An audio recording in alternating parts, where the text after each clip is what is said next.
Deccan news 9 में आप तमाम का इस्तकबाल है। भूपालपल्ली के साबिक एमएलए गंद्रा वेंकटा रमन्ना रेड्डी ने बताया कि जलवाई गांव के मकीनों ने हर उस शख्स के लिए सख्त सजा का मुतालिबा करते हुए एहतजाज किया जिसने चुक्का रमेश को खुदकुशी के लिए जहनी तौर पर हरासा किया था। चलवाई गांव का एक नौजवान चुक्का रमेश, जिसने सोशल मीडिया पर मुलुगु हल्के में इंद्रमा के घरों में होने वाली बेजाब्तगियों पर सवाल उठाए थे, को कांग्रेस कारकुनों और पुलिस अफसरान ने हरासा किया और चुक्का रमेश ने खुदकुशी कर ली। बीआरएस पार्टी ने चुक्का रमेश की खुदकुशी को सरकारी कत्ल मानने और जिम्मेदारों को सजा देने का मुतालिबा करने के लिए मुलुगु जिला हेडक्वार्टर के गांधी चौक में एहतजाज की कॉल दी थी। आज भूपालपल्ली के साबिक एमएलए गंद्रा वेंकटा रमन्ना रेड्डी, जिन्होंने पुलिस अफसरान की रुकावटों को दूर किया जो बीआरएस कायदीन को गैर कानूनी तौर पर गिरफ्तार कर रहे हैं, ने भूपालपल्ली हल्के के बीआरएस पार्टी के कारकुनों के साथ मुलुगु जिला हेडक्वार्टर के गांधी चौक पर एहतजाज किया। आइए नाज़रीन देखें इसी की तफसीली रिपोर्ट। दक्कन न्यूज़ 9 को लाइक करें, शेयर करें और सब्सक्राइब करना ना भूलें।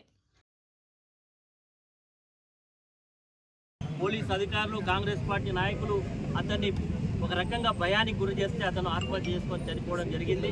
అలాంటి ఆత్మహత్యకు ప్రేరేపణమైనటువంటి వ్యక్తుల మీద కఠినమైనటువంటి చర్య తీసుకోవాలని ఈరోజు భారత రాష్ట్ర సమితి ఈ యొక్క జరిగినటువంటి ఈ నియోజకవర్గంలో జరుగుతున్నటువంటి మరి అప్రజాస్వామిక విధానాల పట్ల మొన్న ఒక మీడియా మిత్రుని కూడా కాంగ్రెస్ పార్టీ నాయకులు మరి దాడి చేయడం ఇలా ఈ నియోజకవర్గంలో పరిపాటైంది. కాబట్టి వీటన్నింటిని దృష్టిలో పెట్టుకొని ఈరోజు ఈ జిల్లా కేంద్రంలో మా పార్టీ పిలుపునేయడం జరిగింది నిరసన కార్యక్రమం చేయాలని.